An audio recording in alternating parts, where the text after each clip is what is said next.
English and Hindi, Sanskrit and other literature are most important for communicate with one to another. मैंने कहा अंग्रेजी, हिंदी, संस्कृत और जितने सारे साहित्य हैं, उसका सबसे बड़ा जो प्रमुख महत्वपूर्ण है कि हम अपनी भावों को, विचारों को, अनुभवों को अभिव्यक्त करने के लिए वी यूज लैंग्वेज, भाषा का प्रयोग करते हैं। तो हम लोग जानते हैं कि भारत में द लिंग्विस्टिक डाइवर्सिटी, भारत में भाषाओं की विविधता है। भाषाओं की विविधता, भारत एक ऐसा देश है जहां बहुत सारी भाषाओं बोली जाती है और एक परिवार के रूप में समाहित है। तो और अगर बात करें इंग्लिश की, अंग्रेजी की, तो English is in India, English भी जो हमारा है आज, a symbol of aspiration. Listen, मैं बात किया, इंग्लिश की बात कर रहे थे। इसके पहले मैंने आपको हिंदी बताया कि हमारा जो भाषा है, और कल भी मैंने कहा था कि 3 language formula indicates multilingual, bilingual. तो इंग्लिश के बारे में मैंने कहा कि English is in India, it is a symbol of aspirations of quality of education,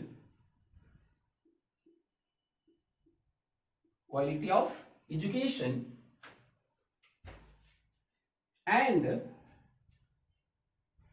fuller participation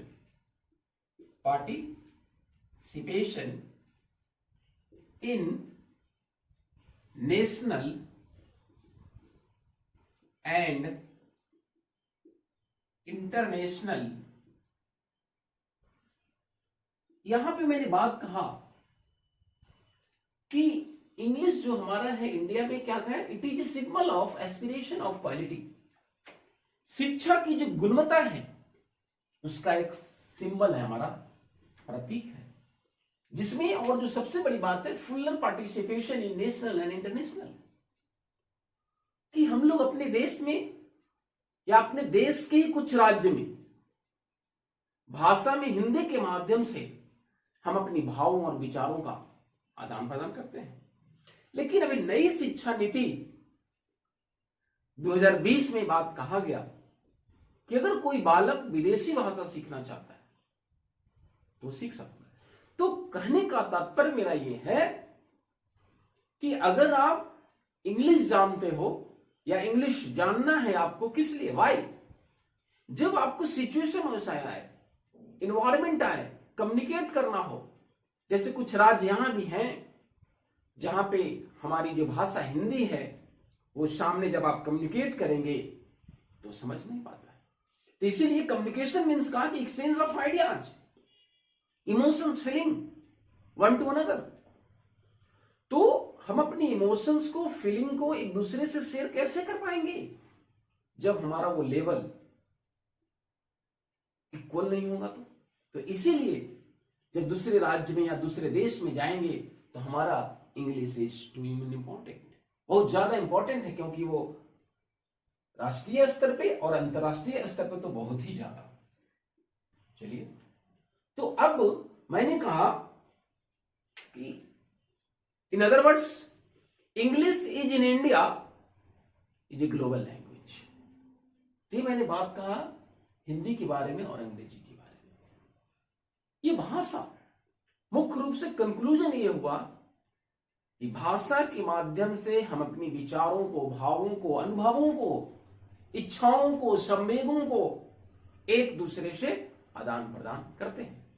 तो अब यहां पे बात है कि चाहे वो हिंदी है, मैंने अभी लिखा, या इंग्लिश है, संस्कृत है या उर्दू है, तो ये चारों जो हमारा, या एंड अदर्स, जो हमारा लिटरेचर है, जो भाषा है, उसका उद्देश्य है कि गुड प्रोनाउंसिएशन, अच्छी उच्चारण, शुद्ध उच्चारण। जैसे मान लिया अभी हम कह रहे हैं एवरी मैन, ज्यादातर लोग बोलते English, that is wrong, that is wrong, English, इस तरह की आवाज आनी चाहिए। तो अब हम लोग बात करेंगे कि जो हमारा लैंग्वेज है, ये भाषा है, इस पे हम निपुणता कैसे हासिल करेंगे। निपुणता, तो we have already studied teaching skills, listen carefully and differentiate. आप कंफ्यूजन कभी ना हो। हमने कहा कि हम लोग शिक्षण कौशल पढ़े, teaching skill. There are so many teaching skills, introduction skill, reinforcement skill, stimulus, that are teaching skill. But now we will discuss about language, भाषा। तो इसमें हम बात करेंगे भाषा स्किल, लैंग्वेज स्किल। अब आगे बात समझ में, भाषा कौशल। तो इस भाषा कौशल में जो सबसे इंपॉर्टेंट अगर हम बात करें, तो हिंदी में अगर आप बात करिए तो इसमें एक कोड वर्ड है सुबो पल्ली, इतना से याद रखिएगा। तो भाषा कौशल कितना है, 4 है ना। तो सुबो पल्ली क्या हो गया, सुनना, बोलना, और ये पढ़ना और ये लिखना। क्या हो गया, सुनना, बोलना, पढ़ना, लिखना। ठीक है। तो इसी तरह से याद रखना है कि भाषा कौशल कितने हैं, 4। क्या नाम होगा, सुबोपली। और इंग्लिश में LSRW। ये हमारा लिसनिंग हो गया, है ना। ये हमारा स्पीकिंग हो गया, ध्यान दीजिएगा। ये हमारा रीडिंग हो गया, और ये हमारा राइटिंग हो गया। ये जो हम आज बात करने वाले हैं, ये हमारा जो सीटेट में जो लैंग्वेज पेडागोजी है, वो आपका इंग्लिश में भी, हिंदी में भी ये सारी बातें आएगी, इसलिए आप इसको ध्यान से सुनेंगे। तो चलिए हम लोग बात करेंगे लैंग्वेज स्किल पे, हम लोग कैसे मास्टरी हासिल करते हैं, देखते हैं। Language skills. तो भाषा कौशल हमने बताया आपको 4 टाइप्स होती है। तो लेकिन सवाल यहां पे होती है कि कमांड कैसे हासिल करना है, दैट इज मोस्ट इंपॉर्टेंट। और ये जो आज हम लोग पढ़ेंगे छोटा ही है, लेकिन आपको सीटेट में 2-3 सवाल इंग्लिश में भी होंगे, हिंदी में भी आएंगे, संस्कृत में भी आएंगे। तो समझना बहुत ध्यान से, बहुत आसानी से समझ में आएगा, कोई डिफिकल्ट नहीं है, बहुत आसान है। देखिए मैं टेक्निक की बात कर रहा हूं। तो लैंग्वेज स्किल में हम बात कर रहे हैं कमांड ओवर लैंग्वेज। ये जो हमारा भाषा पे निपुणता कैसे हासिल होगा, कमांड कैसे हासिल होगा। In English there are 2 types of command, और हिंदी में भी ऐसा कुछ नहीं है कि इसमें अंतर आएगा। तो यहां पे हम बात करें, फर्स्ट है पैसिव कमांड। मैंने क्या कहा, पैसिव कमांड। देन दूसरा है एक्टिव कमांड। बहुत इजी है। अब ये पैसिव और एक्टिव कमांड, जब ये दोनों पे हम बात कर लेंगे, समझ में आ जाएगा, तो हमारा क्या हो जाएगा, कमांड हो जाएगा, निपुणता, है ना। अब पैसिव कमांड जो है हमारा, पैसिव का आप जानते हैं हिंदी क्या होता है, निष्क्रिय, और ये हो गया सक्रिय, है ना। ये इसका दूसरा नाम है रिसेप्टिव स्किल। ध्यान दीजिएगा इसको, रिसेप्टिव स्किल। ये और इसको कहते हैं इनपुट भी कहते हैं। लेकिन ये जो हमारा रिसेप्टिव है, इसका हिंदी है ग्रहणात्मक कौशल। ध्यान दीजिएगा, ये जो मैंने अभी लिखा, इंग्लिश वाले, इंग्लिश पेडागोजी वाले ये वर्ड याद रखना, पैसिव कमांड और रिसेप्टिव।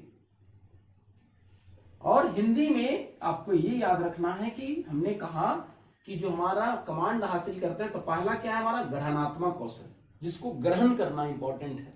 तो सीटेट में ये वर्ड ही इंपॉर्टेंट देखिएगा, ग्रहण। जो हम लोग इसमें बात करेंगे उसमें जो ऑप्शंस चुनना है, तो देखिएगा कि ग्रहण करने के बाद किसमें लिखा हुआ, तो आपको चूज कर लेगा। यहां देखते हैं, इसका दूसरा नाम है प्रोडक्टिव, प्रोडक्टिव स्किल। हिंदी में कहते हैं उत्पादकता। इसका दूसरा नाम है creative skill, that is most important. और इसका हिंदी हम लोग कहते हैं सृजनात्मक कौशल।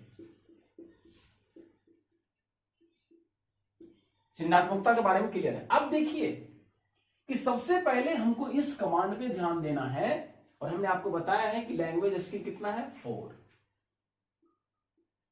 ठीक, तब इस लैंग्वेज स्किल 4 में देखिएगा ग्रहणात्मक कौशल में कौन कौन सारी बात आएगी। ध्यान दीजिएगा, पहला हमारा है लिसनिंग, श्रवण कौशल, है ना। दूसरा हमारा है रीडिंग, पठन या वाचन भी रहता है इसका कहीं हिंदी, पठन वाचन, हाँ, लेकिन ये इंपॉर्टेंट हुआ। अब देखिए यहां पे सवाल सीटेट में कैसे पूछेगा कि पैसिव कमांड ग्रहणात्मक कौशल कौन कौन हुए, श्रवण कौशल और पठन कौशल। तो कहने का मतलब यहां पे क्या है कि हम पढ़ा रहे हैं और आप सुन रहे हैं, दैट इज लिसनिंग। लेकिन हमारे द्वारा बताए गए आप कितना बातों को कंसंट्रेट रूप से लिसन करते हैं और क्या करते हैं, रिसेप्ट करते हैं। हिंदी में अगर बात करें तो क्या करते हैं, ग्रहण करते हैं। तो हमने सुना 1 घंटा, लेकिन रिसेप्ट ग्रहण हम कुछ भी नहीं किए, तो वो हमारा बेकार हो जाएगा। तो समझ में आया ये बात। ये जो हमारा ग्रहणात्मक जो ये बात आई, रिसेप्ट करने की बात, यही इंपॉर्टेंट है। तो सीटेट में जो आपको देखना है कि वो शब्द कहां है, पूछेगा कि श्रवण से तात्पर्य क्या है, सुनना, ध्यान से सुनना, या सुनी गई बातों को ग्रहण करना। तो आप ध्यान दीजिएगा। चलिए ये आते हैं पठन पे। यहां पे भी बातें आएगी कि पठन से अभिप्राय क्या है, पढ़ना, किताब को ध्यान से पढ़ना, या पढ़ के अर्थ ग्रहण करना। यहां पे हमने क्या कहा, पढ़कर अर्थ ग्रहण करना। यही आपका वर्ड इंपॉर्टेंट है, लैंग्वेज में याद रखना है कि जिस ऑप्शंस में ये बातें आ गई कि अर्थ अगर ग्रहण कर लेता है, सुन के ग्रहण कर लेता है या पढ़ के ग्रहण कर लेता है, तो ये दोनों स्किल में बात जो आई वो आई रिसेप्ट कर सकते हैं या ग्रहण कर सकते हैं। ये हमको इंपॉर्टेंट याद रखना है। तो ये हमारा सबसे पहले भाषा पे कमांड हासिल करने के लिए किस कमांड पे करना है, पैसिव कमांड पे। अब आते हैं यहां पे, देखिए ये हमारा है एक्टिव। तो यहां पे आने के पहले हमारा ये जरूरी है, तो यहां पहुंच गए हम। यहां पे भी जो है ये 2 स्किल है। आपको लग रहा हो कि 2 वहां है तो 2 यहां पे। यहां पे क्या होगा, एक आपका है स्पीकिंग और दूसरा है राइटिंग। ठीक है, ये लेखन कौशल हो गया, और ये हमारा क्या होगा, अभिव्यक्ति, अभिव्यक्ति कौशल। ठीक है, अभिव्यक्ति या इसको बोलना जो हम लोग कहें हिंदी में, अब ध्यान दीजिए यहां पे जो बात है कि जब हम ग्रहणात्मक कौशल से गुजरेंगे तो आएंगे हम उत्पादकता कौशल। मतलब इसके बिना ये संभव नहीं है, ध्यान दीजिएगा। इसके बिना आप चाहिएगा कि हम कुछ प्रोडक्ट कर पाए, कुछ बोल पाए तो मुश्किल है, ये जरूरी है। अब हम आते हैं स्पीकिंग पे। यहां पे कहा गया कि बोलना अभिव्यक्ति जो कौशल है वो सृजनात्मक कौशल कहलाता है। क्यों? क्योंकि यहाँ पे जब अपनी भावों और विचारों को जैसे हम अभी बोल रहे हैं तो यहाँ पे बहुत सृजनात्मकता की जरूरत होती है कि हम अपने भाव और विचारों को, संप्रेषण को कैसे प्रभावशाली बनाते हैं, किस शब्दों का, सही शब्दों का, समुचित शब्दों का प्रयोग करके हम अपनी संप्रेषण को, व्याख्यान को, शिक्षण प्रक्रिया को प्रभावशाली बनाते हैं। तो इसलिए हमारा ये जो स्पीकिंग है, अभिव्यक्ति जो कौशल है वो सृजनात्मक हुआ। अब हम आते हैं लेखन कौशल पे। तो लेखन कौशल भी सृजनात्मक कौशल ही है। इसमें क्या करना है कि हम लोग लेखन कौशल के लिए हमको शब्दकोश, वोकैबुलरी, शब्दकोश का ज्ञान होना चाहिए। मतलब हमारे डिक्शनरी होनी चाहिए उस शब्दों में। लिखते समय, लिखने से चिंतन कौशल, क्रिएटिव थिंकिंग विकसित होती है। आप अपने शब्दों में लिखिए, जब वर्णन करते हैं तो हमारा यहां पे क्या हुआ, वो सृजनात्मक कौशल में आएगा, प्रोडक्टिव स्किल में आएगा। तो हमने अभी कहा कि उत्पादकता या सृजनात्मक, अंग्रेजी वाले क्रिएटिव याद करेंगे, प्रोडक्टिव और एक्टिव, लेकिन जो हिंदी में होंगे वो सृजनात्मक कौशल होंगे। कि सृजन, हम अपने आप को, मस्तिष्क को कैसे सृजन बनाए पाएंगे, with the help of speaking, हम अपने भाव विचारों को अभिव्यक्त करके। फिर लेखन कौशल के द्वारा बहुत एसे राइटिंग होती है, पेपर में, आपके छोटे क्लास में भी होती है कि कौन निबंध अच्छा लिखता है। तो निबंध अच्छे लिखने का मतलब क्या, वो अपनी रिटन अभिव्यक्ति, वो जो अपनी विचार अंदर में आ रहा है, चिंतन जो करा, उसको लिखने के लिए वो पेपर, कॉपी पे जब ये लिखता है तो वो लेखन कौशल। अब लेखन कौशल में क्या है, शब्दकोश का ज्ञान होना बहुत जरूरी है। तो हमने अभी देखा कि भाषा के बारे में देखा, जो हिंदी, इंग्लिश, संस्कृत, और हमने फिर बताया कि कमांड ओवर लैंग्वेज, भाषा पे कैसे हम लोग निपुणता हासिल कर सकते हैं। तो हमने देखा कि पैसिव कमांड में ये है, ऑप्शंस कैसे होंगे।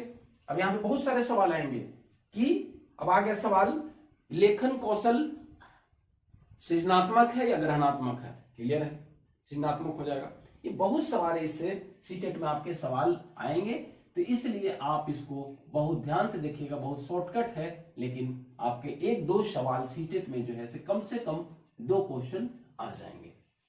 तो आप इसको ध्यान से देखिएगा। धन्यवाद।